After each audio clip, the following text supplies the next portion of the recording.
है। तो laws of motion, ठीक है, तीन लॉज हैं। अ, हम्म। अच्छा देखो, एनसीईआरटी में पहला टॉपिक दिया है पॉइंट मास क्या होता है, ठीक है। पॉइंट मास से क्या मतलब है?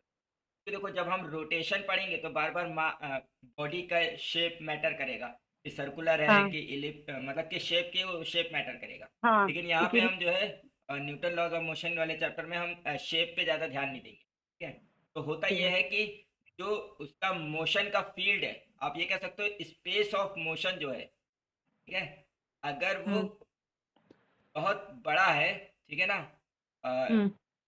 बॉडी के डायमेंशन से, ठीक है। है ना, बॉडी के खुद की डायमेंशन के रिस्पेक्ट में स्पेस ऑफ मोशन उसका बड़ा है, तो हम बॉडी को पॉइंट मास मानेंगे। जैसे एग्जांपल ठीक के है। तौर पे मान लेते हैं, अब एक ट्रेन है, कितनी लंबी होती है, ठीक है।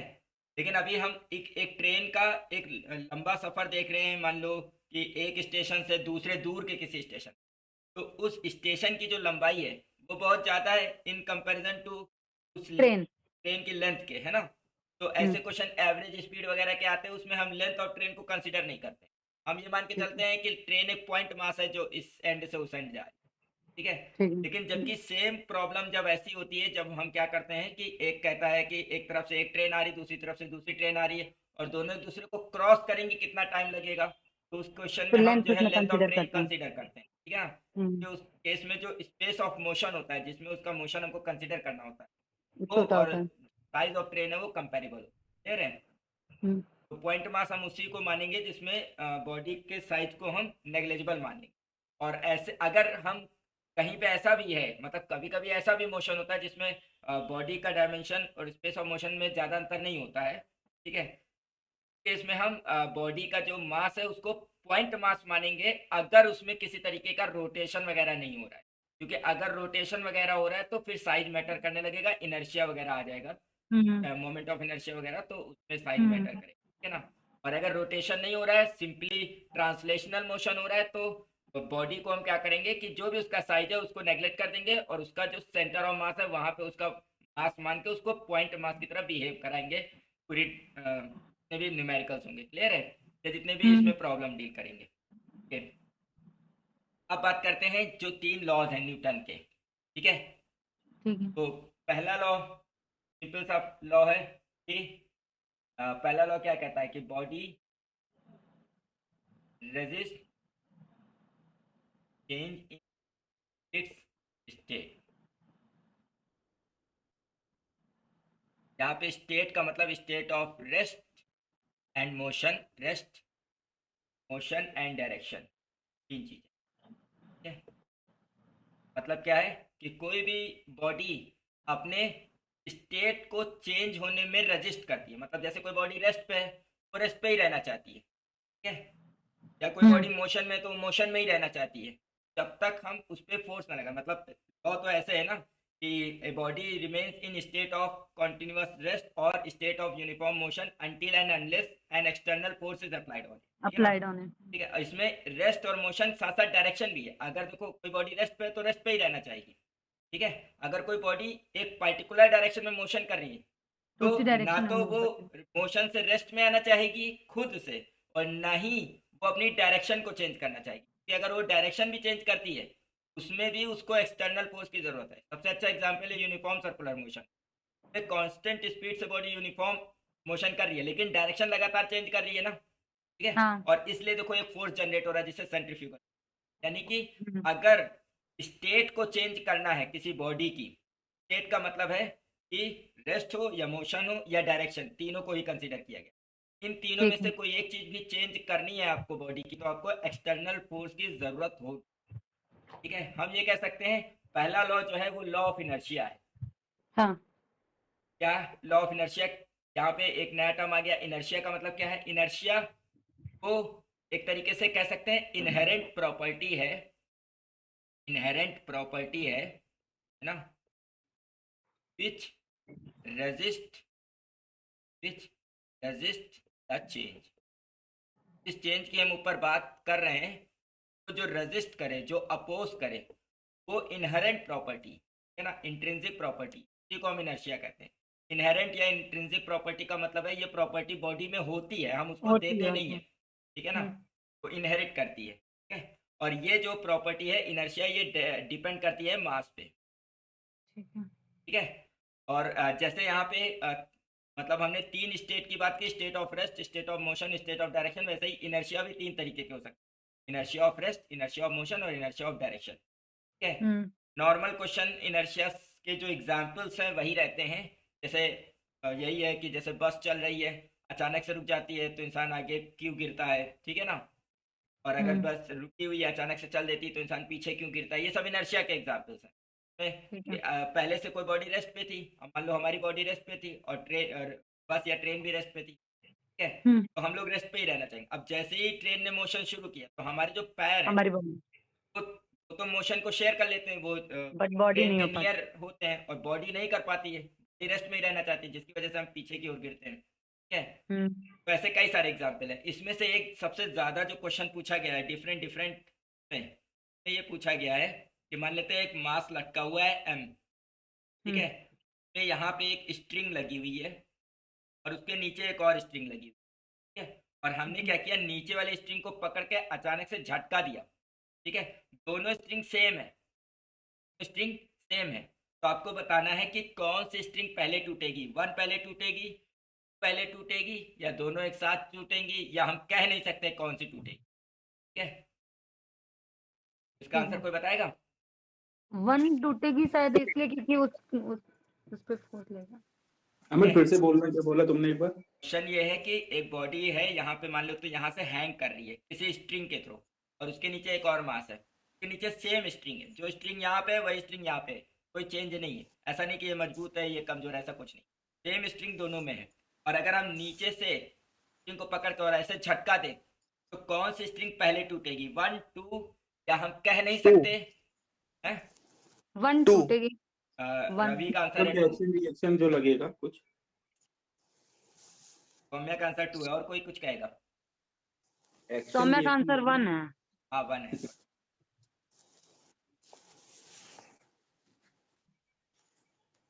ये तो इसका आंसर ये है, देखो जैसे सौम्या ने सोचा तो इसका इसलिए ऐसा सोचा कि उसने ये सोचा होगा कि इसका वेट mg जो लग रहा होगा की वजह से यहाँ पे एक टेंशन क्रिएट होगा, ठीक है। हम्म। और जब हम यहाँ से फोर्स लगाएंगे F, ठीक है, तो इस पे ये फोर्स तो लगेगा ही और ये mg भी लग रहा होगा, ठीक है। तो यहाँ पे दो फोर्सेस काम करने लगेगा, एक वेट की वजह से और एक फोर्स की वजह से, इसलिए स्ट्रिंग वन को टूटना चाहिए, ठीक है। लेकिन ये आंसर तब सही है जब हम नीचे फोर्स धीरे धीरे लगाए। अगर हम नीचे पे धीरे धीरे फोर्स लगाए, धीरे धीरे खींचे, तो ऊपर वाली स्ट्रिंग तब पहले वन टूटेगी, टूटेगी। क्योंकि ऊपर वाले पे अगर जब फोर्स जब ज्यादा लगा टूटेंगे होगा। तो टूटे पहले ये नीचे वाली टूटेगी। हाँ, लेकिन अगर हम जर्क देते हैं नीचे वाले पे, ठीक है, तो हाँ। नीचे वाले पहले टूट जाएगी, इसलिए क्योंकि जो हमने सडन फोर्स लगाया है, ठीक है, उसकी वजह से नीचे वाली स्ट्रिंग मोशन में आएगी। लेकिन ये जो मास है ये इनर्शिया ऑफ रेस्ट की वजह से जो है ऊपर वाले इसमें पे मोशन नहीं आएगा, जिसकी वजह से ऊपर वाली स्ट्रिंग पे तुरंत मोशन नहीं आ पाएगा, ठीक है। ठीक है। और नीचे वाली पहले टूट जाएगी जब तक मोशन ऊपर जाए। तो ओके। ये क्वेश्चन ऐसे भी पूछा जा सकता है कि दो केसेस हैं कि अगर हम इस फोर्स को सडन जर्क देते हैं या टाइम लगा के फोर्स लगाते हैं, धीरे धीरे कॉन्जिक्यूटिवली फोर्स को बढ़ाते हैं, उन दोनों केस में कौन सी स्ट्रिंग स्नैप होगी। तो आंसर है कि अगर सडन फोर्स लगाएंगे तो नीचे वाली स्नैप हो जाएगी, और अगर फोर्स को धीरे धीरे मतलब over the period of time हम इंक्रीज करेंगे तो ऊपर वाली स्ट्रिंग स्नैप करेगी। क्लियर ठीक है? है। ओके, आगे बढ़ते हैं। सेकंड है, देखो फर्स्ट लॉ आपको ये बताता है कि फोर्स एक्चुअल में क्या है, कि आप ये कह सकते हो डेफिनेशन बताता है। और सेकंड लॉ आपको ये बताता है कि फोर्स कैसे कैलकुलेट किया जा सकता है, ठीक है। ठीक है। मैग्नीट्यूड। हाँ, मैग्नीट्यूड कैसे निकाला जा सकता है, फोर्स निकाला कैसे जा सकता है। तो सेकंड लॉ ये कहता है कि जो force acting on a body होता है, या फोर्स का मतलब यहाँ पे एक्सटर्नल फोर्स है, force acting on a body जो होता है वो बराबर होता है rate of change of linear momentum के, rate of change of linear momentum, यानी कि F होगा इक्वल टू हो जाएगा minus dp by dt, rate of change of linear momentum. यहाँ पे P हमारा लीनियर मोमेंटम है, ठीक है, लीनियर मोमेंटम। और P का फॉर्मूला होता है मास इनटू तो मेन सेकेंड लॉ ये है कि rate of change of linear momentum is equal to the external force applied on the body. अब इसमें एक स्पेशल केस होता है कि इफ m इज कांस्टेंट, अगर मास कांस्टेंट है, देखो ये लॉ, ये फोर्स हर जगह काम करेगा। सेकेंड लॉ में जब भी सेकेंड लॉ पूछा जाए तो dp बाई dt यही सेकेंड लॉ है। f equal to ma second law नहीं है ना, ये सेकेंड लॉ नहीं है, ये इसका एक स्पेशल केस है। क्या है स्पेशल केस? स्पेशल केस कैसे? स्पेशल केस ऐसे कि अगर मास कांस्टेंट है तो हम ऐसा कर सकते हैं ना, F external equal to dt of c की जगह लिख दे m इंटू वी, और m कांस्टेंट है तो बाहर ले लें, तो F एक्सटर्नल इक्वल टू हो जाएगा m dv बाई dt, और dv बाई dt एक्सेशन होता है तो F एक्सटर्नल हो जाएगा हमारा ma। क्लियर है? हाँ। तो ये एक स्पेशल केस है न्यूटन सेकेंड लॉ का, ठीक है। लेकिन ये नहीं कि आपसे कहा गया कि which of the following is Newton second law और ये लिखा हुआ है तो कभी टिक नहीं लगाना है। MSQ मतलब MSQ हो तो लगा सकते हैं यहाँ की ये भी है और ये भी है, ठीक है। लेकिन रियल लॉ जो है वो ये है। क्यों? क्योंकि देखो अभी मान लो एक एग्जाम्पल लेते हैं, एक ट्रेन चल रही है और वो कांस्टेंट वेलोसिटी से चल रही है, ठीक है ना। एक एग्जाम्पल लेते हैं, एक ट्रेन है और वो कांस्टेंट वेलोसिटी से चल रही है, यानी उसकी वेलोसिटी कांस्टेंट है, ठीक है। तो और उसके कैरेज खुले हुए हैं, ये जो कैरेज है वो खुले हुए हैं, मान लेते हैं ऊपर से खुले हुए हैं, और उसमें पानी भर रहा है धीरे धीरे, ठीक है। तो बताना है कि ट्रेन को कितना एक्स्ट्रा फोर्स लगाना पड़ेगा ताकि वो कांस्टेंट वेलोसिटी से मूव करती रहे, क्योंकि उसका मास धीरे धीरे बढ़ रहा है, या आप ऐसे भी कह सकते हो, समझ गए ना क्वेश्चन। यानी कि मास यहाँ पे इंक्रीज कर रहा है, तो उस केस में हम क्या कह सकते हैं कि फोर्स का फॉर्मूला क्या होना चाहिए, अगर इसी को एक्सपेंड करें, इसी को, यहाँ पे अब वेलोसिटी कांस्टेंट हो गई है, मास नहीं कांस्टेंट है, फॉर्मूला हो जाएगा velocity into dm by dt। हाँ, ठीक है। तो इस फॉर्मूले पे भी कई सारे छोटे छोटे क्वेश्चन आते हैं, आपसे कहता है कि एक ट्रेन में इस रेट से वाटर फिल हो रहा है या पानी भर रहा है, आपको बताना है कि कितना एक्सटर्नल फोर्स एक्स्ट्रा लगाना पड़ेगा ताकि वो कांस्टेंट स्पीड से मूव करती है, ठीक है। और ये तो खैर दो special non inertial case, sorry non inertial बोलते हैं, तो नॉन रिलेटिविस्टिक केस है। अगर रिलेटिविस्टिक केस लेंगे तो जैसे जैसे वेलोसिटी बढ़ेगी वैसे वैसे मास भी चेंज होगा, है ना। तो वहां पे तो फोर्स का बिल्कुल अलग ही सिनेरियो आ जाएगा, फॉर्म आ जाएगा। हाँ। ठीक है। का फॉर्मूला ही कुछ और होता है, वो तो जब रिलेटिविटी पढ़ेंगे तो उसको बताएंगे, ठीक है। सेकेंड लॉ क्या है कि external force acting on a body is equal to the rate of change of its linear momentum, ठीक है। तो थर्ड लॉ की बात कर लेते हैं। थर्ड लॉ ये कहता है कि for every action there is equal and opposite reaction. मान लेते हैं एक बॉडी ये है और एक और बॉडी है, एक और के बगल में, और ये दोनों एक दूसरे से इंटरैक्ट कर रही हैं समहाउ, एक दूसरे पे फोर्स लगा रही हैं। ये बॉडी 1 है, ये 2 है, तो 1 बॉडी 2 पे मान लेते हैं इस तरफ फोर्स लगा, तो इसे हम कहेंगे F21 force on 2 due to 1। F21 मतलब फोर्स ऑन 2 ड्यू टू 1 और F12 क्या होगा, मान लेते हैं इस पे जो फोर्स लग रहा है वो F12 है, तो ये हो जाएगा फोर्स ऑन 1 ड्यू। ये थर्ड लॉ कहता है कि F12 और F21 बराबर होगा लेकिन इक्वल और अपोजिट डायरेक्शन, है ना। तो अमन, हाँ, अगर हम स्टेटमेंट की बात करें तो सबसे सही स्टेटमेंट न्यूटन्स थर्ड लॉ का क्या होगा? यही for every action there is always equal and opposite reaction, बस यही सेम यही रहेगा और इसमें कुछ चेंज नहीं रहेगा है। और क्या, जैसे हम इक्वल एंड अपोजिट की बात करते हैं तो equal in magnitude opposite in direction word use कर सकते हैं। हाँ कह सकते हैं, इक्वल एंड अपोजिट मतलब यही वो तो हुआ, अंडरस्टूड ही हो जाता है, इसलिए नहीं बोला जाता ठीक है। है। और देखो और भी देखो, रीजन जानते हो क्या है? ये बहुत छोटा सा मतलब ये लॉ है लेकिन बहुत चीजें प्रैक्टिकल लाइफ में बहुत ज्यादा काम आता है और इसका कंसेप्ट समझना बच्चे एकदम रट जाते हैं ना, एक्शन रिएक्शन एक्शन रिएक्शन हाँ बस, हाँ लेकिन फिर इम्प्लीमेंटेशन नहीं कर पाते हैं। जैसे F21 F12 लिख दो तो वही नहीं समझा पाते F1 पे 2 की वजह से लग रहा है या F1 2 पे लग रहा है। नहीं, वो देखो ये जो स्टेटमेंट है, कभी कभी ये हम्म होता है ना, F21 का मतलब होता है फोर्स ऑन 1 ड्यू टू 2, ऐसा भी होता है, उल्टा भी होता है। लेकिन जब भी आप लिखेंगे या आपको लिखा जाएगा तो आपको ये चीज एक्सप्लेन कर दी जाएगी, वहां पे लिख दिया जाएगा कि F21 का मतलब क्या है। और अगर आप जब लिख रहे हैं तो आप लिख दीजिए कि इसका मतलब क्या है। जैसे हमने यहाँ पे लिखा तो ये जरूर लिखा कि मेरे F21 का मतलब है फोर्स ऑन 2 ड्यू टू 1। ठीक है। ठीक, मतलब उसको लिख सकते हैं, तुम अपना जो भी नोटेशन यूज करना चाहें हाँ, तो कुछ बुक्स यूज में कर सकते हैं। कुछ बुक्स में उल्टा नोटेशन यूज किया गया है। कुछ टीचर्स को भी मैंने देखा उल्टा नोटेशन यूज करते हैं, यहाँ 1 कर देते हैं, यहाँ 2 कर देते हैं। और जो बाद में लिखा ठीक, होता है एक्चुअल पे उस पे फोर्स होता है, और जो पहले लिखा होता है उसकी वजह से होता तो बस हाँ, कुल कि मिलाकर स्टैंडर्ड मतलब ये बुक्स है में कि ये अगर हम दिया फोर्स रहता की है कि बात जो कर बाद में रहे हैं, लिखा जाता है उस पे फोर्स लगता है। है। हाँ, लेकिन नहीं इससे अगर कोई हम इशू नहीं है, कोई भी यूज कर नहीं सकता अगर है। हम इक्वलिटी की अगर बात कर रहे हैं तो वहां पे हमारा मैग्नीट्यूड से मतलब है, और हाँ, अपोजिट की अगर बात कर रहे हाँ, हैं वहां तो हमारा डायरेक्शन बस से। वही डायरेक्शन से। मैटर होता है। एक चीज और हम कह सकते हैं कि हम्म। मतलब हम ये कह सकते हैं कि all forces in the universe always exist in pair, है ना। हम्म ओके। है? भाई यही तो मतलब हुआ कि सारे फोर्सेस तब पेयर में एग्जिस्ट करते हैं। हम्म ओके। ठीक है। तो अब जैसे मान लेते हैं हम किसी बॉडी पे फोर्स लगाते हैं, तो जो हम फोर्स उसको हम्म। देते हैं जिसकी वजह से वो आगे बढ़ती है, हम्म। तो वो भी हमें एक रिएक्शन हम्म। पीछे की ओर देती है। ठीक है। जी जी। ठीक है। तो यानी कि यहाँ पे सारे फोर्सेस जितने भी काम कर रहे हैं वो हमेशा पेयर में एग्जिस्ट करते हैं, ये भी हम कह सकते हैं, ये भी एक स्टेटमेंट बन सकता है। ठीक है। हाँ। कि all forces exist in pair. क्या ये कौन सा स्टेटमेंट होते हैं, न्यूटन थर्ड लॉ का। ठीक है। ओके। आगे बात करते हैं। Weak form of Newton third law क्या है, थर्ड लॉ। और दूसरा है स्ट्रॉन्ग फॉर्म। ठीक है।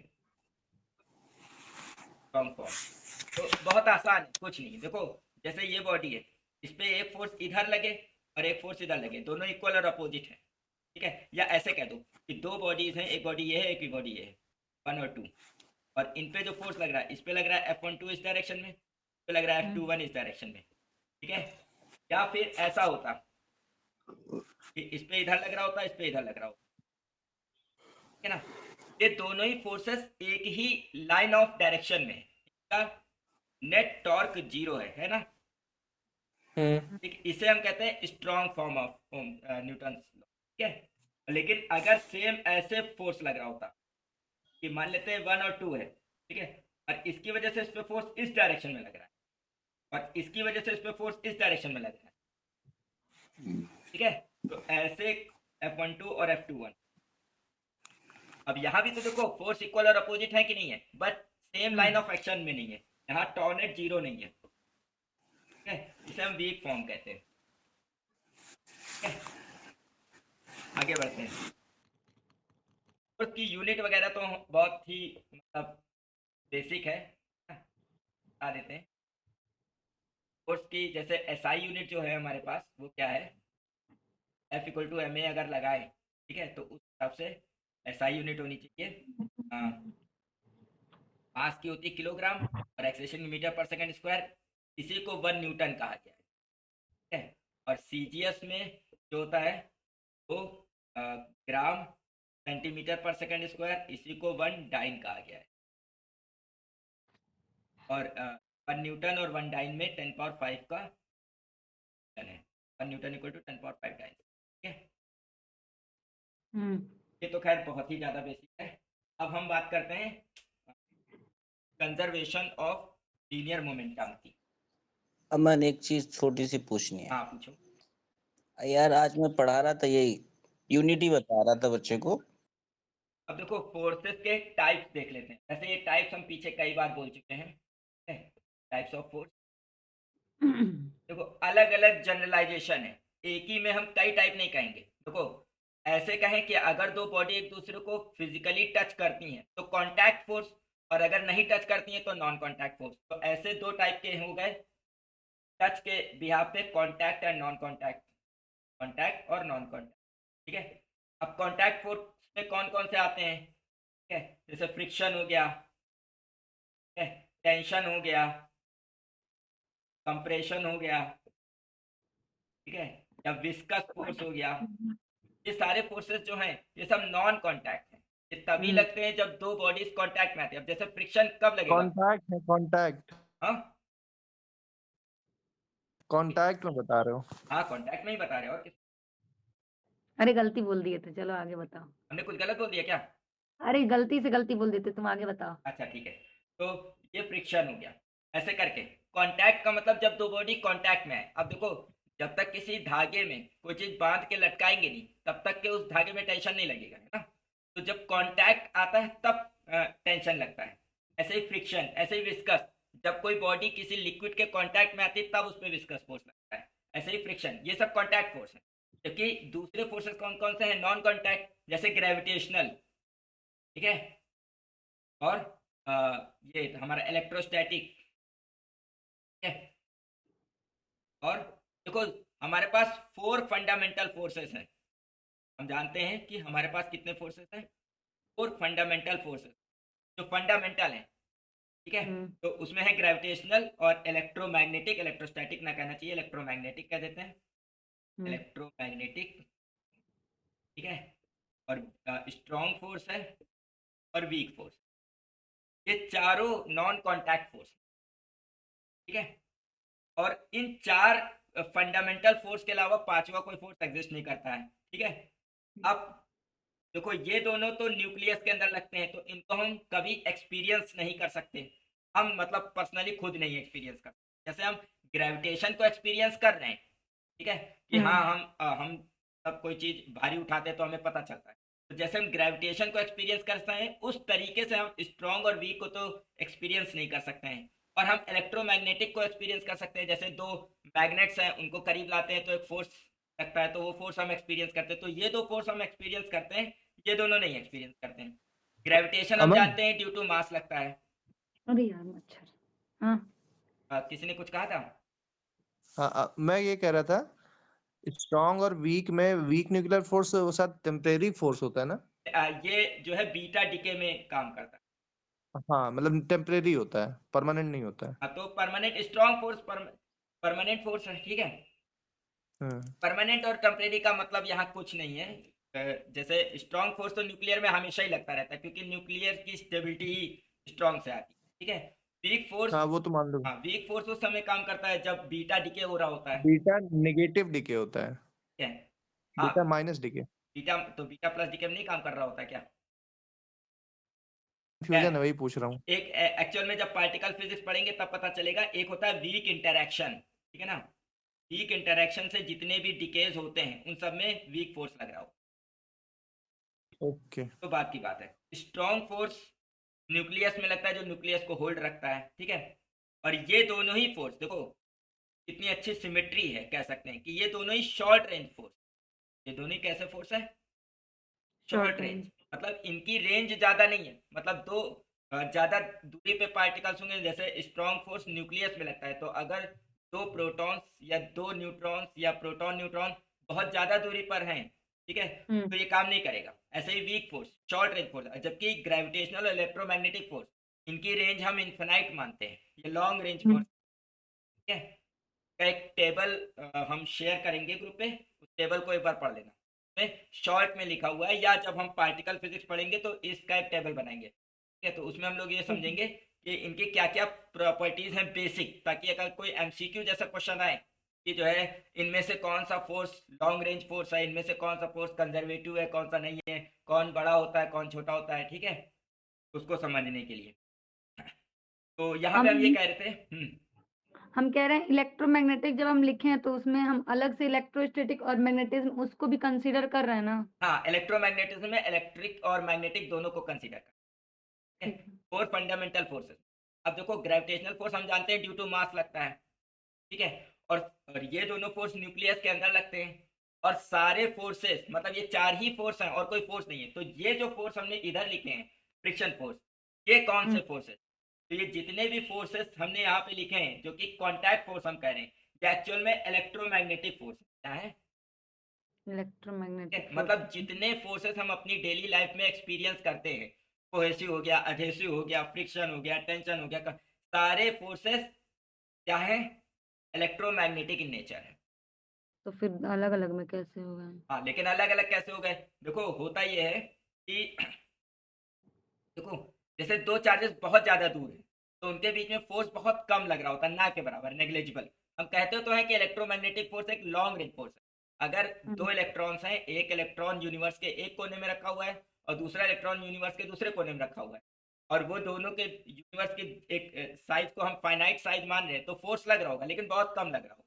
ठीक है, तो होता क्या है कि जब एक बॉडी दूसरी बॉडी से अटैच करते हैं, ठीक है, तो वहां पे क्या होता है, पार्टिकल्स बहुत करीब आ जाते हैं। जैसे मान लो हम अपने हाथों को ला रहे पास, अब देखो जब तक हम अपने हाथों को पास नहीं लाए तब तक के कोई क्लैपिंग नहीं हुई, और जैसे हमने अब क्लैप हुआ, अब ये फोर्स लगा, तो ये फोर्स कांटेक्ट फोर्स है। अब ये एक्चुअल में कांटेक्ट हम कह रहे हैं क्योंकि हमको लग रहा है कि दो हाथ कांटेक्ट में आ रहे हैं, लेकिन अगर हम माइक्रोस्कोपिकली देखें तो जब हमारे दो हाथ पास आए होंगे, उनकी स्किन पास आई होंगी, उसमें एटम्स पास आए होंगे और एटम्स के आउटर मोस्ट इलेक्ट्रॉन्स पास आए होंगे, लेकिन एक्चुअल में इलेक्ट्रॉन्स ऐसे पास आए होंगे और एक दूसरे को टच नहीं किए होंगे और बिना टच किए ही दूर चले गए होंगे, है ना। एक्चुअल में किसी भी एटम ने किसी दूसरे एटम को कभी टच ही नहीं किया तो यानी कि माइक्रोस्कोपिकली। हम ये कह सकते हैं कि कांटेक्ट फोर्स जो है वो मैक्रोस्कोपिकली ही हम देखते हैं उस हाँ, चीज को, लेकिन मैक्रोस्कोपिकली हम कहते हैं कांटेक्ट फोर्सेस हैं, लेकिन माइक्रोस्कोपिकली कांटेक्ट फोर्स होते ही नहीं है, सारे फोर्सेस नॉन कांटेक्ट ही हैं।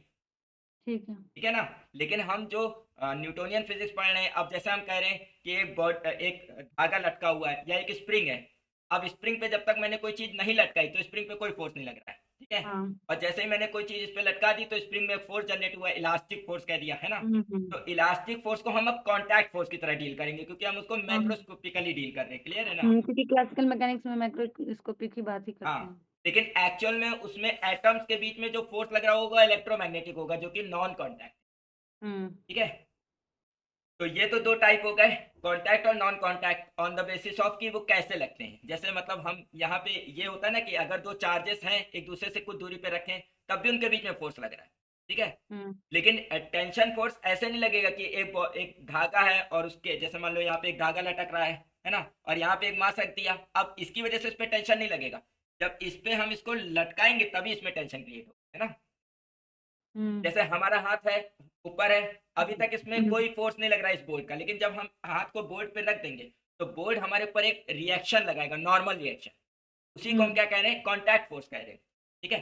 तो इसीलिए हम इसको कांटेक्ट फोर्स की तरह समझ रहे, क्योंकि इसको समझना जरूरी है। जैसे एक कल क्वेश्चन कर रहे थे क्या कि कब कांटेक्ट टूट जाएगा, तो जब कांटेक्ट टूट जा रहा था तो नॉर्मल रिएक्शन को हम जीरो ले रहे थे, तो हमको पता है ना कि कांटेक्ट टूट जाएगा तो नॉर्मल रिएक्शन जो कि कांटेक्ट फोर्स है वो जीरो हो जाएगा, इसीलिए हमने कांटेक्ट फोर्स और नॉन कांटेक्ट फोर्स को डिफाइन किया है, ठीक है। ओके, इसको मिटा दें, आगे बढ़ते हैं, ठीक है। बाद अच्छा तो फिजिकल टच के अकॉर्डिंग हमने दो टाइप के फोर्स कह दिए, फिर और दो टाइप के फोर्स होते हैं वर्क के अकॉर्डिंग, अकॉर्डिंग टू वर्क। अगर हम वर्क के अकॉर्डिंग देखें, अगर हमने वर्क निकाला एफ डॉट डी एस से, है ना, अराउंड ए क्लोज पाथ, और वो अगर जीरो आ गया या नहीं जीरो आया, तो जीरो आ गया तो फोर्स कंजर्वेटिव है, और अगर जीरो नहीं आया तो फोर्स नॉन कंजर्वेटिव, ठीक है। तो दो और नए नए टाइप सामने आ गए, कंजर्वेटिव और नॉन कंजर्वेटिव, ठीक है। अच्छा, गलती से ऐसा नहीं कहना है कि नॉन कांटेक्ट फोर्स जो होते हैं, ठीक है, वो कंजर्वेटिव ही होते हैं, ऐसा नहीं कहना है। क्यों नहीं कहना है, क्योंकि जैसे एग्जांपल के तौर पे इलास्टिक फोर्स जो है जो कि स्प्रिंग में लगता है, ठीक है, स्प्रिंग में लगने वाला इलास्टिक फोर्स जो है ना उसको हम कंजर्वेटिव फोर्स मानते हैं, ठीक है, जो कि कैसा फोर्स है, कांटेक्ट फोर्स है, जबकि सेम केस में फ्रिक्शन जो कि कांटेक्ट फोर्स है उसको हम नॉन कंजर्वेटिव फोर्स, ठीक है।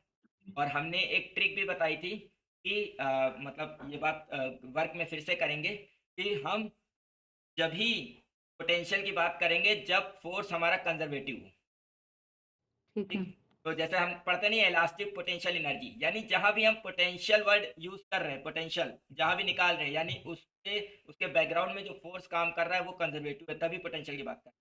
जबकि हम फ्रिक्शन चैप्टर में फ्रिक्शन पोटेंशियल एनर्जी जैसी चीज नहीं पढ़ते, कि वहां पे फोर्स कंजर्वेटिव नहीं है। तो कांटेक्ट तो वर्क के अकॉर्डिंग दो टाइप के होते हैं, कंजर्वेटिव और नॉन कंजर्वेटिव, ठीक है। अच्छा, फोर्स एक वेक्टर क्वांटिटी है, ठीक है, फोर्स एक वेक्टर क्वांटिटी है, तो इसलिए फोर्स को जब भी रिप्रेजेंट करेंगे तो हम डायरेक्शन के साथ, लेकिन अगर हम डायरेक्शन नहीं शो कर रहे हैं, ठीक है, अगर हम डायरेक्शन शो नहीं कर रहे हैं, तो अगर फोर्स पॉजिटिव है का मतलब रिपल्सिव फोर्स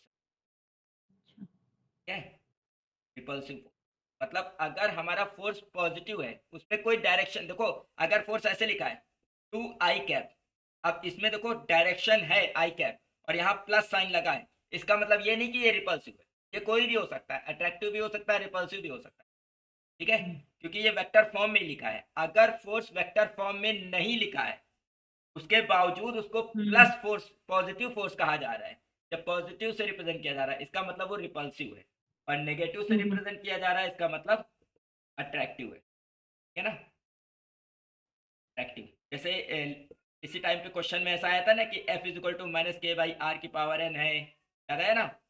हाँ तो हमने कहा था ये माइनस सिर्फ ये रिप्रेजेंट कर रहा है कि ये अट्रैक्टिव फोर्स है, क्यों? क्योंकि यहाँ पे हमने वेक्टर वेक्टर नहीं लगाया। अगर हम हाँ इसको एज अ वेक्टर लिख दें, ठीक, तो हम नहीं कह सकते कि अट्रैक्टिव फोर्स, हाँ ठीक है। आगे बात करते हैं। पॉजिटिव का मतलब है रिपल्सिव फोर्स और नेगेटिव का मतलब है अट्रैक्टिव फोर्स। पोटेंशियल चेक करते हैं ना मन, पोटेंशियल मेन। नहीं, पोटेंशियल इसके लिए चेक करेंगे, कंजर्वेटिव और नॉन कंजर्वेटिव। एफ से पोटेंशियल। हाँ, मतलब देखो कंजर्वेटिव और नॉन कंजर्वेटिव फोर्सेस को हम मतलब जो है पोटेंशियल इसी के लिए होता है। अब पॉजिटिव और नेगेटिव फोर्स यहाँ पे हम अट्रैक्टिव और रिपल्सिव फोर्स की बात नहीं नहीं करें। वही हम बता हम रहे आपकी बात अट्रैक्टिव। समझ गए, हम आपकी बात समझ गए, हम बताते हैं। एक्चुअल में होता ये है कि जैसे जितने भी पॉजिटिव अट्रैक्टिव या रिपल्सिव फोर्स जो होंगे वो कहीं ना कहीं कंजर्वेटिव ही होंगे नेचर में, ठीक है, ऐसा हम मानते हैं। तो हम क्या कर सकते हैं, उनके लिए पोटेंशियल निकाल सकते हैं। तो जो नेगेटिव फोर्सेस होता है उनका पोटेंशियल अट्रैक्टिव नेगेटिव आता है, अट्रैक्टिव फोर्सेस के लिए पोटेंशियल नेगेटिव आता है, ठीक है। और जो तुम्हारे रिपल्सिव फोर्स होते हैं उनके लिए पोटेंशियल पॉजिटिव आता है, पॉजिटिव आता ठीक है। है। लेकिन फोर्स में भी अगर हम पॉजिटिव फोर्स कह रहे हैं तो इसका मतलब वो रिपल्सिव फोर्स, और नेगेटिव हाँ तो फोर्स कह रहे हैं तो पोटेंशियल इसका का मतलब अट्रैक्टिव फोर्स, ठीक है।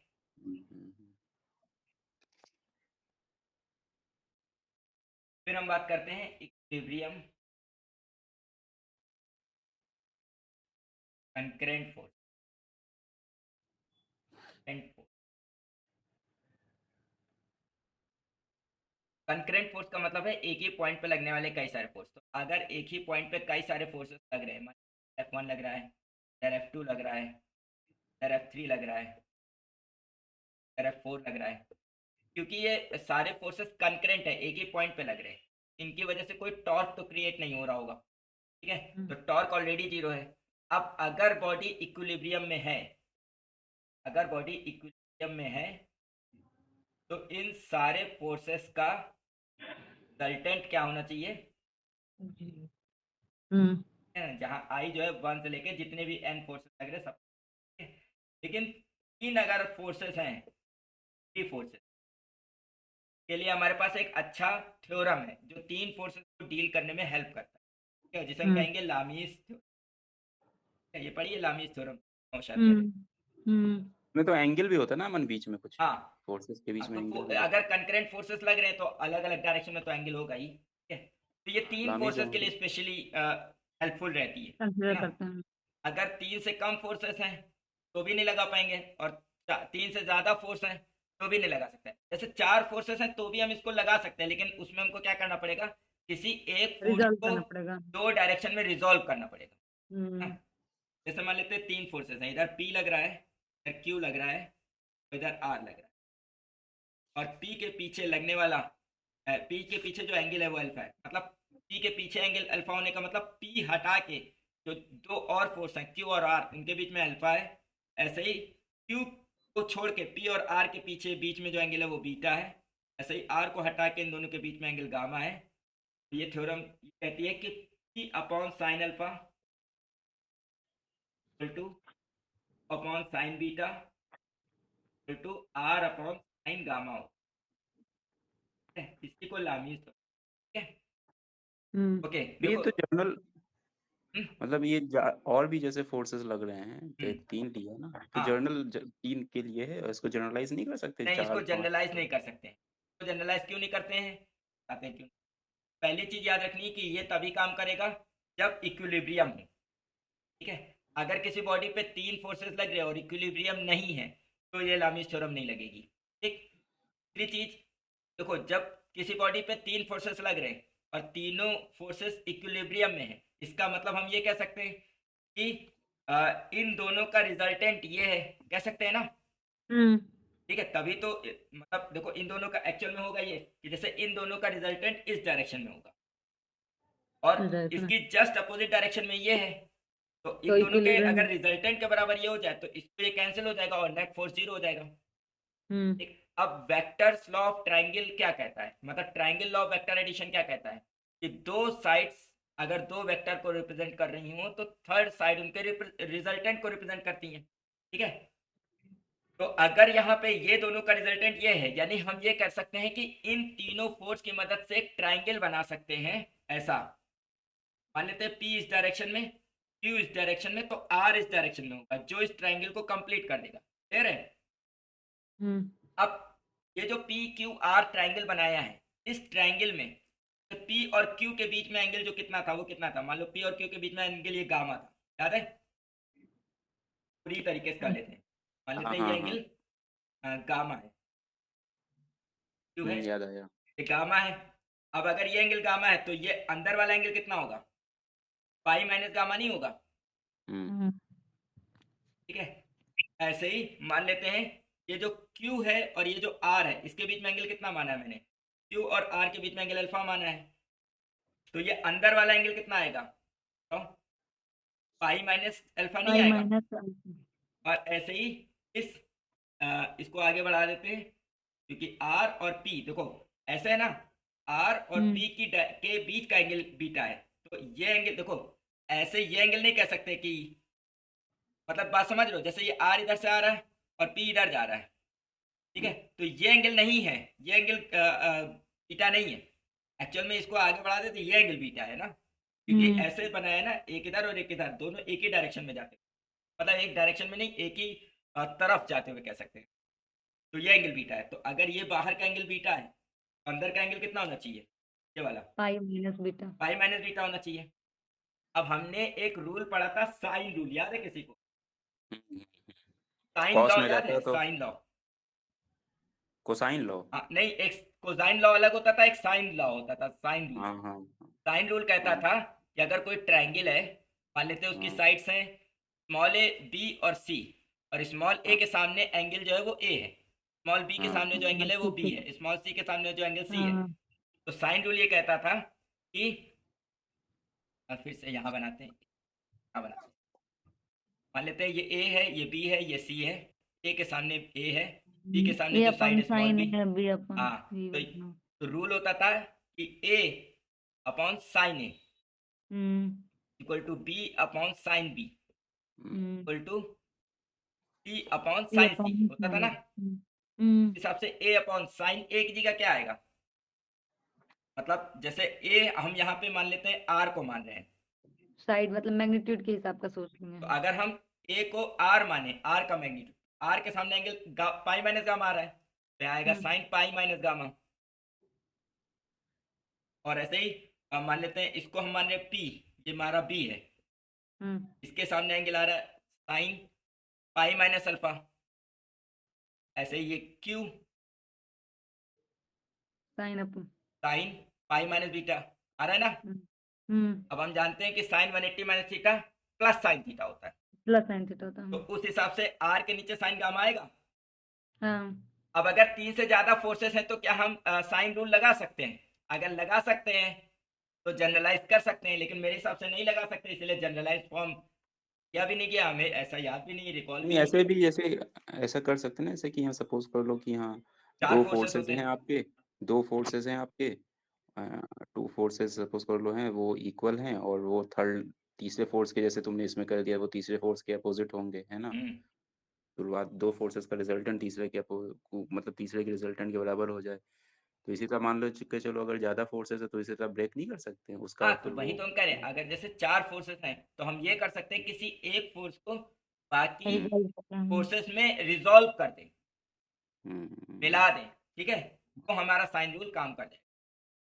हाँ वो डिपेंड करता है फोर्सेस पे कैसा मैग्नीट्यूड वगैरह हाँ, दिया गया मतलब है देखो वो कभी क्या। कभी होता है रिजॉल्व करना आसान होता है तो हम लोग कर और लेते हैं। अमन इसलिए भी तो नहीं कर सकते क्योंकि अगर हम लोग ज्यादा फोर्स ले रहे हैं तो जरूरी तो नहीं है कि वो ट्रायंगल बनाएगा और ट्रायंगल रूल फॉलो करेगा, नहीं तभी तो नहीं क्योंकि देखो, ट्रिग्नोमेट्री में तो ट्रायंगल ही यूज करके हम लोग करते नहीं हैं। एक्चुअल में ये है, देखो अगर नहीं नहीं अगर बॉडी इक्विलिब्रियम में है, ठीक है, और बॉडी पे 3 की जगह 4 फोर्सेस लगे, तो उन 4 फोर्सेस से ट्रायंगल नहीं बनेगा, कोई क्वाड्रिलेटरल बनेगा।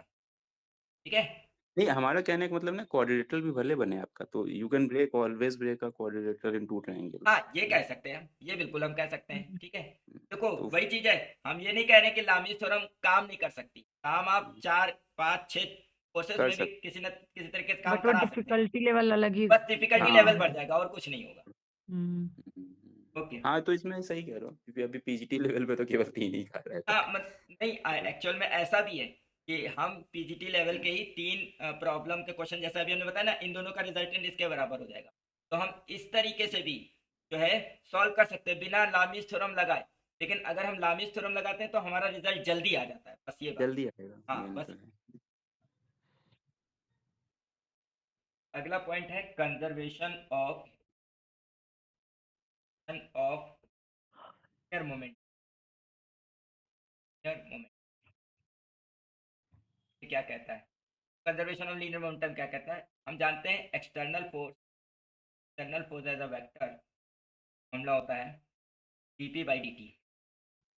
ठीक है, अब अगर ऐसा हो कि एक्सटर्नल फोर्स किसी बॉडी पे लगने वाला 0 हो जाए, यानी कि rate of change of momentum 0 हो जाएगा, यानी मोमेंटम जो होगा तरफ अगर इंटीग्रेट कर दे तो हमें मिलेगा कि मोमेंटम जो है वो कांस्टेंट है। ठीक है, अगर मोमेंटम कांस्टेंट है, मोमेंटम क्या है? कांस्टेंट है। अच्छा एक चीज और है, यहाँ पे मोमेंटम कांस्टेंट है ओवर पीरियड ऑफ टाइम। ठीक है, पीरियड ऑफ टाइम। ठीक है, और क्योंकि यहाँ पे टाइम dt आया था तो इंटीग्रेशन हमने t के टर्म्स से, टाइम के टर्म्स में की, यानी अगर किसी बॉडी पे एक्सटर्नल फोर्स काम नहीं कर रहा है, ठीक है, तो उस बॉडी का मोमेंटम जो रहेगा over the period of time during the motion constant रहेगा। इसी को कहते हैं कंजर्वेशन ऑफ लीनियर मोमेंटम। ठीक है, के कई सारे एग्जाम्पल्स हैं जो क्वेश्चन आते हैं, वो कौन कौन से हैं? जैसे बुलेट फायर किया, अब जैसे जब बुलेट फायर किया जाता है, ठीक है, तो जब गन से हम फायर करते हैं तो हम कोई एक्सटर्नल फोर्स नहीं लगाते हैं, वहाँ पे जो फोर्सेस जनरेट होते हैं, मतलब जब बारूद जलता है दगता है तो जो फोर्सेस जनरेट होते हैं वो इंटरनल फोर्सेस, ठीक है, जो कि एक्शन रिएक्शन में काम करते हैं। अब वहाँ पे जब फोर्स, मतलब देखो ऐसा होता है, हम ऐसे भी कह सकते हैं कि क्योंकि जब बारूद जला तो इंटरनल एक एक्सप्लोजन हुआ, ठीक है, जिसकी वजह से बुलेट आगे की ओर गई। ठीक है, अब जब तक हमने बुलेट को फायर नहीं किया था तब तक उसका मोमेंटम कितना था? 0 था, है ना, क्योंकि हाथ में गन पकड़े हुए थे और कोई मोशन नहीं हो रहा था, इसका मतलब इसका टोटल मोमेंटम क्या था? 0 था। और जैसे ही मैंने फायर किया तो जो एक्सप्लोजन हुआ उसकी वजह से बुलेट आगे की ओर जा रही है, अब इसमें कोई मोमेंटम जनरेट हो गया फॉरवर्ड डायरेक्शन में। ठीक है, तो टोटल मोमेंटम को 0 करने के लिए गन में भी एक मोमेंटम क्रिएट होता है पीछे की डायरेक्शन में। ठीक है ना, अब भले ही इसका मास कुछ और है, इसकी वेलोसिटी कुछ और होगी, और इसका मास कुछ और होता है और इसकी वेलोसिटी जो जनरेट होती है वो कुछ और होती है, लेकिन बराबर लेकिन कांस्टेंट ये रहता है दोनों मोमेंटम। मैग्नीट्यूड वाइज बराबर होते हैं लेकिन डायरेक्शन वाइज अपोजिट डायरेक्शन में होते हैं, ताकि टोटल मोमेंटम अभी भी क्या रहे? 0 रहे। कंजर्व्ड। ठीक है, अच्छा देखो इसी में एक चीज और जनरेट हो रही है, इसको पीछे मूव कराने के लिए जो फोर्स जनरेट हुआ वो इधर है। ठीक है, और जब ये आगे जा रहा है तो इस पे फोर्स इधर लग रहा है, यानी यहाँ पे पेयर में फोर्स जनरेट हुआ, एक्शन रिएक्शन भी काम कर रहा है ना। हम ये कह सकते हैं कि कंजर्वेशन ऑफ लीनियर मोमेंटम एक तरीके से एक्शन रिएक्शन को जस्टिफाई कर रहा है, और इसीलिए न्यूटन सेकंड लॉ जो है, ये न्यूटन सेकंड लॉ है, इसी को हम मतलब फंडामेंटल लॉ ऑफ न्यूटन भी कहते हैं, या मेन लॉ ऑफ न्यूटन, मतलब न्यूटन का जो मेन लॉ है, इंपॉर्टेंट लॉ है। अगर हम ये कहें कि न्यूटन का लॉ क्या है, ठीक है, तो और अगर हमको सिर्फ एक ही लॉ बताना हो तो हम सेकंड बताएंगे। क्यों? क्योंकि सेकंड से देखो थर्ड लॉ ऑटोमेटिक जनरेट हो रहा है कंजर्वेशन ऑफ मोमेंटम से। ठीक है, और कंजर्वेशन ऑफ मोमेंटम में भी देखो, अगर फोर्स 0 हो जाए, ठीक है, और बॉडी का मास कांस्टेंट रहे over the period of time, तो उसकी स्पीड कांस्टेंट रहेगी ना। तो ये फर्स्ट लॉ भी बन गया। फर्स्ट लॉ क्या कहता है कि अगर कोई बॉडी मोशन में है तो यूनिफॉर्म मोशन में ही रहेगी जब तक उसका उससे एक्सटर्नल फोर्स ना लगाए। अगर एक्सटर्नल फोर्स एब्सेंट है तो बॉडी का वेलोसिटी, अगर उसका मास कांस्टेंट है तो उसका वेलोसिटी क्या रहेगा? कांस्टेंट रहेगा। ठीक है, या अगर बॉडी रेस्ट पे है तो उसकी वेलोसिटी 0 रहेगा, यानी कि बॉडी रेस्ट पे ही रहेगी जब तक एक्सटर्नल फोर्स ना लगाए। तो एक्सटर्नल फोर्स को जीरो लेके हम क्या कर सकते हैं, फर्स्ट लॉ भी प्रूव कर सकते हैं, ठीक है, और कंजर्वेशन ऑफ मोमेंटम के थ्रू हम थर्ड लॉ को भी प्रूव कर। अमन, हाँ यहाँ पे हम ये वाला चीज कर सकते हैं, मतलब तुम्हारा वाला भी चीज सही है, लेकिन अगर फर्स्ट लॉ में हम लोग ये मानते हैं ना एक्सटर्नल फोर्स से उसका स्टेट चेंज कर सकते हाँ हैं, तो यहाँ पे हम जब वो करते हैं बंदूक की को जब चलाते हैं, तभी तो वो बुलेट बुलेट तो रेस्ट पोजीशन पे रहती है, लेकिन जब हम वो करते हैं ट्रिगर करते हैं, तभी जा करके वो आगे मोशन में आता है।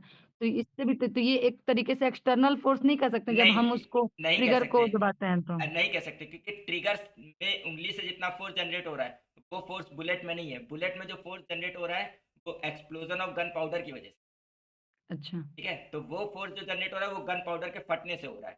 यहाँ पे हम ये कह सकते हैं कि यहाँ पे एक एनर्जी क्रिएट हो रही है ना, हम्म। जो किसी और फॉर्म में थी पहले, वो मतलब बारूद के फॉर्म में थी, यानी कह सकते हैं ना फ्यूल एनर्जी कह सकते हो आप यहाँ, ठीक अच्छा। है, जो जनरेट हो रही है उसकी वजह से मोशन हो रहा है। लेकिन जब मोशन स्टार्ट हो रहा है तो ऐसे स्टार्ट हो रहा है कि कंजर्वेशन ऑफ मोमेंटम फॉलो कर रहा है, ठीक है, अच्छा। मतलब यहाँ पे जो फोर्स जनरेट हुए वो एक्शन रिएक्शन की तरह जनरेट हुए, कि बुलेट पे फॉरवर्ड डायरेक्शन फोर्स लगा तो गन पे बैकवर्ड डायरेक्शन, ठीक है। ठीक है, हम्म। ठीक है। तो इस तरीके से मतलब हम ये कहना चाह रहे हैं कि न्यूटन सेकंड लॉ से ही न्यूटन का फर्स्ट लॉ और थर्ड लॉ बनाया जा सकता है, इसीलिए हम्म। न्यूटन का जो सेकंड लॉ है यही fundamental law of Newton.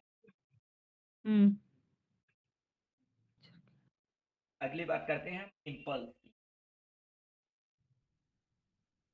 Impulse क्या होता बस वही जो तुमने अमन फर्स्ट वाला एग्जांपल दिया था, इसमें जर्क दिया था, दो एक स्ट्रिंग को स्ट्रिंग से लगाया है? था, हाँ हाँ हाँ उसमें इम्पल्स ही तो लगाया था ना हाँ तुमने। हाँ, कह सकते हैं, सही कहा। इम्पल्स का मतलब है अगर हम फोर्स को शॉर्ट पीरियड ऑफ टाइम पे लगाते हैं, ठीक है, पल्स जो क्रिएट होता है उसे हम कहते हैं एफ डी का इंटीग्रल। अब फोर्स को टाइम से मल्टीप्लाई कर दें, या हम ये कह दें कि force into time for which the force is acting on body, उसी को हम इम्पल्स कहते हैं। ठीक है। तो इम्पल्स को अगर हम थोड़ा सा और सॉल्व करें, एफ मतलब इसको अगर हम सॉल्व करें तो एफ होता है डीपी बाई डी टी, हम्म। और मान लेते हैं यहाँ पे dt, और मान लेते हैं कि जाहिर सी बात है जब फोर्स लग रहा होगा तो किसी बॉडी का मोमेंटम चेंज हो रहा होगा। मान लेते हैं उसका इनिशियल मोमेंटम pi था और फाइनल मोमेंटम ठीक है। pf था। I इज इक्वल टू हो जाएगा dt, dt कट जाएगा, p का integral from pi to pf, dp का इंटीग्रल p हो जाएगा, और इस पे लिमिट लग जाएगी pi टू pf, सॉल्व होके आएगा pf माइनस pi, क्या आ जाएगा, change in linear momentum. Moment. यानी इम्पल्स जो होता है वो numerically change in linear momentum के इक्वल होता है। न्यूमेरिकली क्या, ये यूनिट भी सेम होगी, ठीक है ना। इम्पल्स जो होता है वो बराबर होता है चेंज ऑफ लीनियर मोमेंटम। आप ये कह इम्पल्स को आप कह सकते हैं कि force acted for small period of time, या आप ये कह सकते हैं कि impulse is the change in momentum, linear momentum, ठीक है। इम्पल्स क्या है, चेंज इन लीनियर मोमेंटम होता है, और फोर्स जो होता है वो rate of change of linear momentum होता है। यानी कि अगर हम चेंज इन मोमेंटम को टाइम से डिवाइड कर दे तो फोर्स आ जाएगा, तो ऐसे भी कह सकते हैं कि फोर्स जो होता है वो D I by D T होता है, dt। D I by D T तो बनेगा। ये ठीक है अमन, उस तरह हो गया ना जैसे तुम कह रहे थे ना, मेन इसमें जो है ना वो FDT वाला है, शॉर्ट इंटरवल है ना, हाँ ये यही मेन है। कॉन्सिक्वेंस हो गया उसका, है ना, जैसे F इज टू में बता रहे थे तुम, वो कौन dp/dt मेन सेकंड लॉ, और में कॉन्सिक्वेंस हो गया, तो उसी का एक कॉन्सिक्वेंस चेंज इन मोमेंटम आ गया। हाँ मतलब हम ये कह सकते हैं impulse change in linear momentum है, बस इम्पल्स निकालना हो चेंज इन लीनियर मोमेंटम निकालेंगे, आंसर, ठीक है।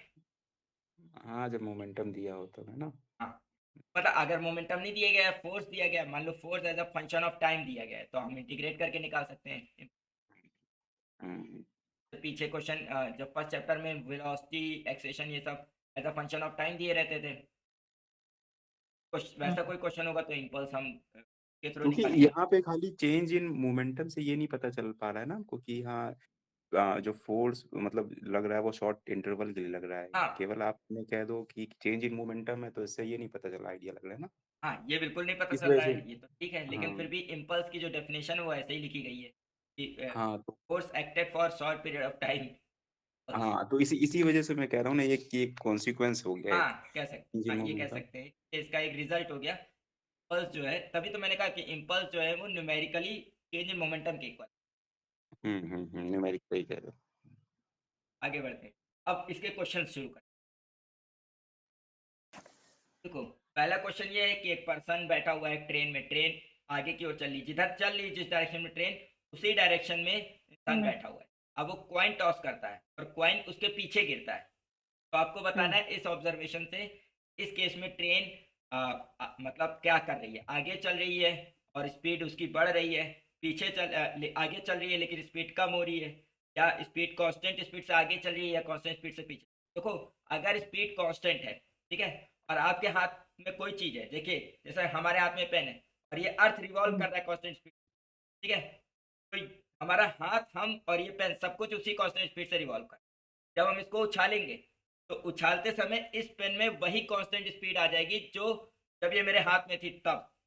और क्योंकि over the period of time earth का स्पीड कांस्टेंट रहेगा, इसीलिए ओवर द मोशन इसका हॉरिजॉन्टल स्पीड, मान लो अर्थ इस डायरेक्शन में रिवॉल्व कर रहा है तो इसका इस डायरेक्शन में स्पीड कांस्टेंट रहेगा। यानी कि जब अर्थ आगे बढ़ गई होगी, मेरा हाथ आगे बढ़ गया होगा, तो इसमें भी हॉरिजॉन्टल स्पीड थी, ये भी आगे बढ़ गया होगा, लेकिन क्योंकि मैंने इसको ऊपर फेंका था तो ये ऊपर भी गया और आगे भी गया, इसलिए वापस ये मेरे ही हाथ में गिरेगा। ठीक है, जब एक स्पीड कांस्टेंट होगी और आपके हाथ में कोई चीज आप उछालेंगे तो वो आपके हाथ में ही दोबारा आएगी। अब जब तुमने वो बॉडी उछाली उस समय उसकी स्पीड कुछ थी, और जब उछाली, अब जब वो हवा में थी तो उस समय ट्रेन ने अपनी स्पीड गेन की या लूज की, इसकी वजह से जो कॉइन है वो तुम्हारे हाथ पे दोबारा ना गिर के आगे या पीछे गिरेगा। ठीक है, अब अगर वो पीछे गिर रहा है, इसका मतलब ये हुआ कि जब तुमने उछाली तब जो हॉरिजॉन्टल स्पीड तुमने कॉइन को दी वो कम थी, और अब जब कॉइन वापस आया तो तुम्हारी हॉरिजॉन्टल स्पीड ज्यादा हुई, जिसकी वजह से तुम आगे निकल गए और कॉइन पीछे रह गया, है ना। यानी कि पहला ऑप्शन जो तुमने बताया था वो सही था। ठीक है, और अगर ट्रेन रुक रही होती तो क्या होता कि जब मैंने कॉइन को आगे उछाला था कॉइन उस समय गिरता। उसमें स्पीड ज्यादा दी थी हमने, और जब वो कॉइन हवा में था उस समय मेरी खुद की स्पीड कम हो गई, जिसकी वजह से कॉइन मुझसे आगे निकल जाएगा, है ना। तो वो केस है नहीं, तो ये आंसर तो बिना सॉल्यूशन के हम बता सकते हैं कि पहला ऑप्शन है। सेकंड क्वेश्चन क्या है, सेकंड क्वेश्चन में कहा गया सेम फोर्स लग रहे, तो फोर्सेस सेम है, F1 इक्वल टू F2 कर दो, तो यहाँ कह सकते हैं M1 A1 equal to M2 A2 हो जाएगा, हो जाएगा। तो यहाँ पे A1 अपॉन A2 कितना आ जाएगा, M अपॉन M1 आ जाएगा, आ जाएगा। अब हम कहेंगे V equal to U plus AT होता है, ठीक है, और U यहाँ पे 0 है तो V इक्वल टू AT हो जाएगा। तो अगर हम V1 अपॉन V2 का रेशियो निकालेंगे, क्या यहाँ पे कहा गया है V1 और V2 बराबर हैं, ठीक है, तो ये हम कह सकते हैं ना A1 T1 equal to A2 T2 हो जाएगा। अब A1 कितना है हमारा, A1 अपॉन A2 कितना हो जाएगा, या T1 अपॉन T2 अगर हमको निकालना है तो ये हो जाएगा A2 अपॉन A1 के बराबर, क्योंकि आएगा A2 अपॉन A1 कितना होना चाहिए, M1 अपॉन M2 होना चाहिए, ठीक है, तो M1 हमारा 3 है और 0.5, ठीक है, T1 by T2 equal to 3:5। इस क्वेश्चन से कभी कभी कंफ्यूज कर देते हैं, जब इंसान स्पीड में होता है तो सोचता है इक्वेशन ऑफ मोशन से टाइम आएगा, ठीक है, और इक्वेशन ऑफ मोशन टाइम पे मास पे डिपेंड नहीं करती हैं। जैसे हमने पढ़ा है ना कि अगर कोई बॉडी हल्की हो या भारी हो, दोनों को जब एक साथ छोड़ेंगे तो दोनों को नीचे आने में सेम टाइम लगेगा, ठीक है, तो और एक ऑप्शन T1 T2 का रेशियो 1 भी डाला जाता है, ठीक, तो ज्यादातर लोग क्या करते हैं जल्दी में यही सोचते हैं कि इक्वेशन ऑफ मोशन से करेंगे और उसमें मास कोई काम ही नहीं होता, या ऐसे ही दिया हुआ है और आंसर 1:1 आएगा, ठीक है, लेकिन यहाँ पे एक्चुअल में फोर्स सेम है ना, तो एक्सेलरेशन मास पे डिपेंड करने लग रहा है, ठीक है, इसका मतलब ये नहीं कि इक्वेशन ऑफ मोशन मास पे डिपेंड करने लग रही है, कोई स्पेशल केस नहीं है इक्वेशन ऑफ मोशन का, ठीक है। ओके, आगे बढ़ते हैं, अगला क्वेश्चन।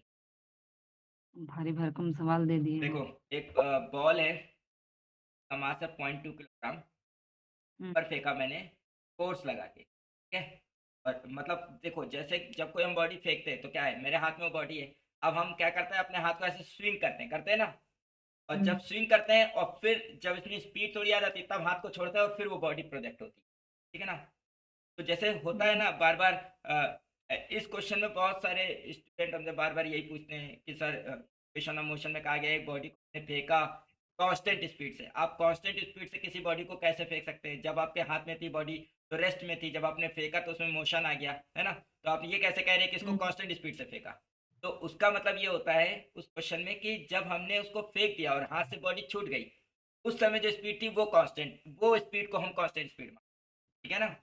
अब यहाँ पे वो उससे पहले की क्वेश्चन ले लिया कि जब हमने बॉडी को हाथ में पकड़ा और हाथ को अपने ऐसे स्विंग किया और जब छोड़ेंगे तब जो स्पीड डेवलप होगी वो दे रखी है आपको, और ये दे रखा है कि हाथ को मैंने कितनी देर तक स्विंग किया, ठीक है?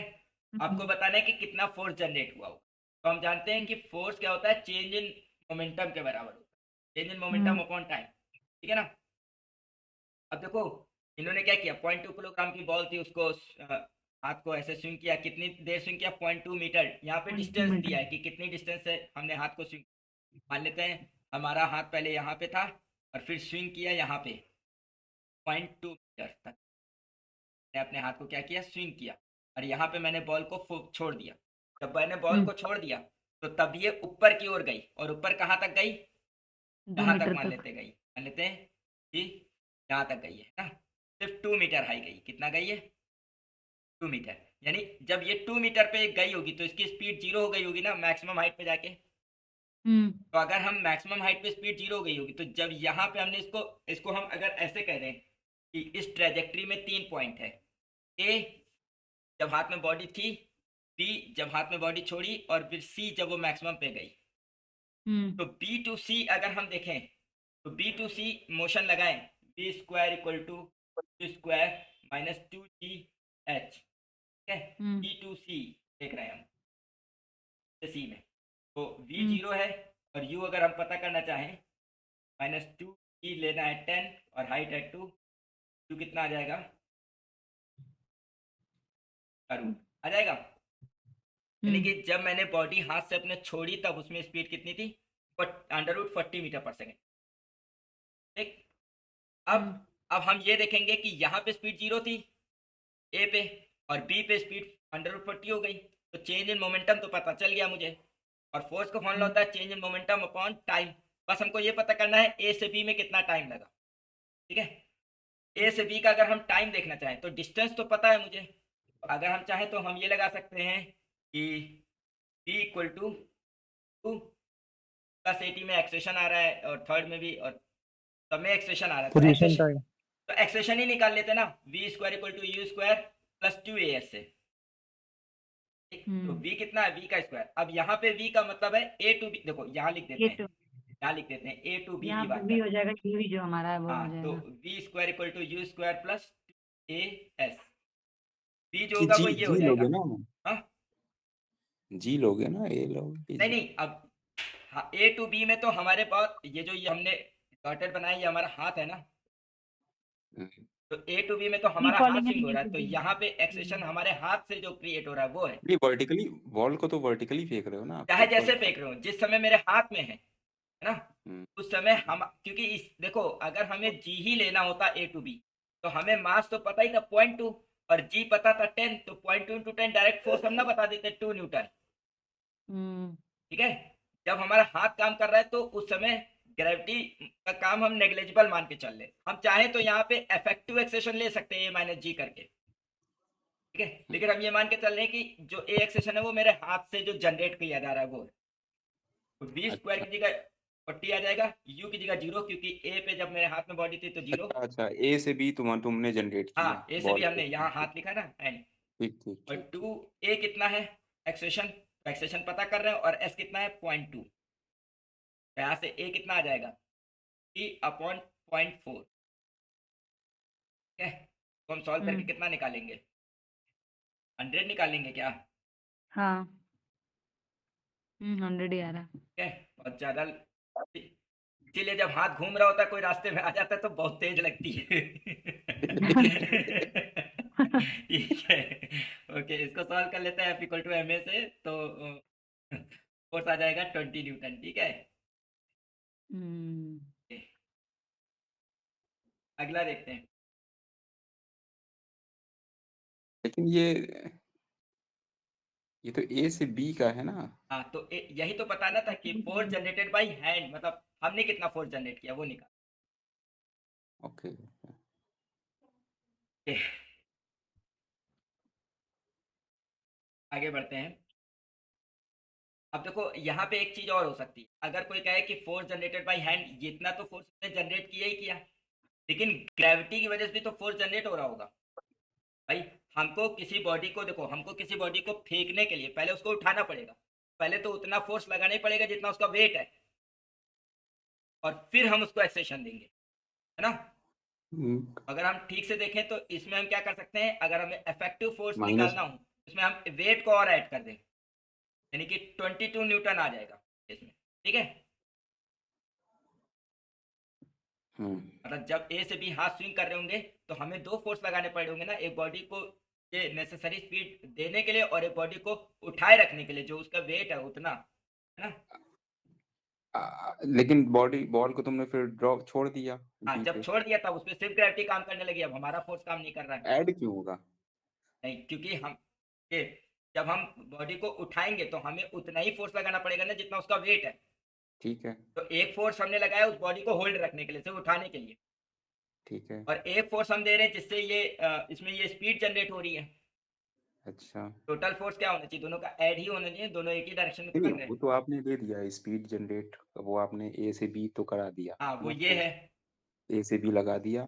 अब बी के बियॉन्ड जब ऊपर जा रहा है तो तब अंडर ग्रेविटी अब काम हो रहा है फ्री, है ना। नहीं तो जब तक मेरे हाथ में थी तब तक भी तो ग्रेविटी काम कर रही होगी ना। देखिए नहीं जैसे तो हम तब तो उतना वेट था, इक्वल एंड अपोजिट था, उतना ही आपने लगाया तो कैंसिल, ग्रेविटी कैंसिल कर रहे थे।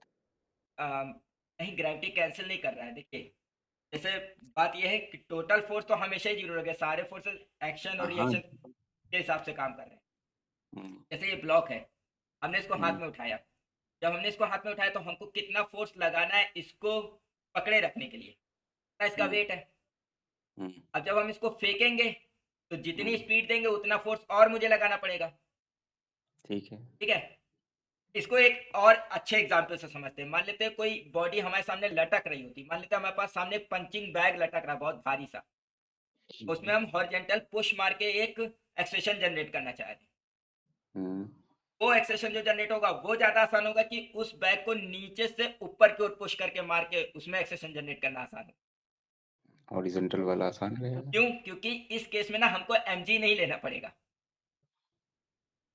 और इस केस में हमें उतना ही एक्सेशन क्रिएट कराना है, लेकिन हमें नहीं लेकिन बात इसमें तुम्हारा वो अलग है ना, इसमें तो हॉरिजॉन्टल फोर्स आप लगा ही नहीं रहे हो, इसमें तो आप नीचे से बॉडी को ऊपर ही फेंक रहे हो ना, हाँ अपवर्ड नहीं जा रहा है ऐसे, ना। हाँ तो इसमें नीचे से ऊपर फेंक रहे हैं, तभी तो हम कह रहे हैं कि इस बॉडी को ऊपर उठाने के लिए भी तो मुझे एक फोर्स लगाना पड़ा होगा जो कि वेट के बराबर होगा। तो ये फोर्स ठीक है, और वो वेट ऐड हो जाना चाहिए। हेड भी जाने का है। नेक्स्ट क्वेश्चन ये कह रहा है कि एक डिस्क है, मान लेते हैं एक डिस्क है, ये एक डिस्क है, इसका मास थोड़ी देर के लिए मान लेते हैं कैपिटल एम है, और ये डिस्क हवा में ही है। कैसे हवा में? नीचे से हम जल्दी जल्दी फटाफट बुलेट्स फायर कर रहे हैं, तो इतनी जल्दी बुलेट्स फायर कर रहे हैं कि ये खट खट खट इस पे टकरा रही है और ये नीचे नहीं गिरने पा रही, अच्छा ठीक अच्छा। है। और इसकी हर एक बुलेट की मास जो है, हर एक बुलेट का मास या स्टोन जो है उनका मास है 0.05 किलोग्राम, ठीक है। ठीक, और जो है इनकी जो स्पीड है हर एक की वो है 6 मीटर पर सेकेंड, ठीक। और इन्होंने देखिए, इन्होंने क्वेश्चन में ये नहीं कहा है कि ये बुलेट टकरा के किधर जा रही है, ठीक है। तो हम ये मान के चल रहे हैं कि या तो ये बुलेट, इनमें एम्बेड हो जाएगी हाँ या तो इसमें इम्बेड हो रही हैं, लेकिन हम इम्बेडेड भी नहीं या मान तो रहे, क्योंकि अगर हम इम्बेड एम्बेडेड मानेंगे, नहीं मान सकते हैं, हम्म, एम्बेडेड नहीं मानेंगे क्योंकि हर बार मास बढ़ता चला हाँ जाएगा, फिर यही वो यही और हम तो कहने फिर जा रहे होल थे। करेगा तब मास घटता चला जाएगा। नहीं, अगर इम्बेडेड मानेंगे तो मास बढ़ता चला जाएगा, तो हम ये मान के चल रहे हैं कि ये ऐसे टकरा रही है और किसी रैंडम डायरेक्शन में चली जा वापस रही हो है, जा रही है। ठीक है। अच्छा अच्छा। हाँ मतलब क्योंकि देखो कई सारी बॉल्स है ना, एक होती तो हम कह देते कि ये इस तरीके गई फिर 90 डिग्री पे रिफ्लेक्ट हुई या 180 डिग्री पे रिफ्लेक्ट हुई। अब कई सारी बॉल्स हैं तो हर डिफरेंट डिफरेंट डायरेक्शन में जा रही हूँ, यानी आफ्टर रिफ्लेक्शन टकराने के बाद उनका वेलोसिटी किस डायरेक्शन में उसको कंसीडर नहीं कर रहे, ठीक ठीक है। है। करना मुझे चाहिए, करना चाहिए, क्योंकि अभी एक आगे क्वेश्चन जब देखेंगे बॉल और वॉल वाला, एक बॉल है वॉल से टकरा रही है और वापस आ रही है, और आपको बताना है कितना फोर्स जनरेट हो रहा है, ठीक है। जब बैट और बॉल वाला, कि बॉल आई और बैट ने उस पर फोर्स लगाया और उसको इस डायरेक्शन में फेंक दिया, बताना है कितना फोर्स लगना है। तो दोनों ही वेलोसिटीज मायने रखेंगी, बिफोर कोलिजन और आफ्टर कोलिजन। लेकिन यहाँ पे हम आफ्टर कोलिजन वाली नहीं लेंगे, क्योंकि यहाँ पे दिया भी नहीं गया है, और ये भी हम कह सकते हैं कि ये एक रैंडम मोशन होगा आफ्टर कोलिजन। कोई मान लो बॉल ऐसे ही टकरा के आ गई होगी, कोई ऐसे करके ऐसे चली गई होगी, है ना, रैंडम मोशन हो रहा होगा, जैसे स्कैटरिंग टाइप का हो रहा होगा। ठीक है, तो हम ये मान के चल रहे हैं कि फाइनल मोमेंटम आफ्टर स्ट्राइकिंग 0 है, और इनिशियल मोमेंटम कितना है, इनिशियल मोमेंटम होगा स्मॉल m इंटू वी। ठीक है, अब यहाँ पे फोर्स का फॉर्मूला क्या होता है, change in momentum upon time. Change in momentum हो जाएगा m into v upon time. Final momentum 0 क्यों क्यों लिया अमन? इसलिए लिया ना, क्योंकि देखिए कोई बुलेट होगी, मान लो वो टकरा के इम्बेड हो गई, ठीक है, तो उसका तो मोमेंटम 0 हो गया। और कोई किधर, मतलब एक्चुअल में यहाँ पे ये नहीं कहा गया है कि बॉडी टकराने के बाद किस डायरेक्शन में जा रही है, अगर क्योंकि हम एक वेक्टर क्वांटिटी है, बिना डायरेक्शन के हम फाइनल मोमेंटम नहीं कैलकुलेट करते। क्वेश्चन देखा जाए तो अधूरा है, क्योंकि फाइनल मोमेंटम बताया ही नहीं गया। जैसे हम बता तो रहे, बॉल और बॉल वाला क्वेश्चन करेंगे, फाइनल मोमेंटम इंपॉर्टेंट होगा। बैट बॉल वाला क्वेश्चन करेंगे, फाइनल मोमेंटम इंपॉर्टेंट होगा। यहाँ पे फाइनल मोमेंटम के बारे में कोई जानकारी नहीं दी गई, इसलिए हम ये मान के चल रहे कि फाइनल मोमेंटम 0 है। ठीक है, तो फाइनल मोमेंटम 0 मान रहे। अब टी क्या है, देखो टी है टाइम। अब यहाँ पे देखो ऊपर हम मोमेंटम ले रहे हैं इम्पार्टेड बाय 1 स्टोन, तो यहाँ भी टाइम क्या लेना चाहिए, टाइम लेना चाहिए 1 स्टोन के टकराने का टाइम, है ना। तो नीचे क्या लेना चाहिए, 1 स्टोन के टकराने का टाइम। तो यहाँ पे क्या कहा गया है कि 1 सेकंड में 40 स्टोन टकरा रहे हैं, यानी एक स्टोन 1/40 सेकंड में नहीं टकरा रहा होगा।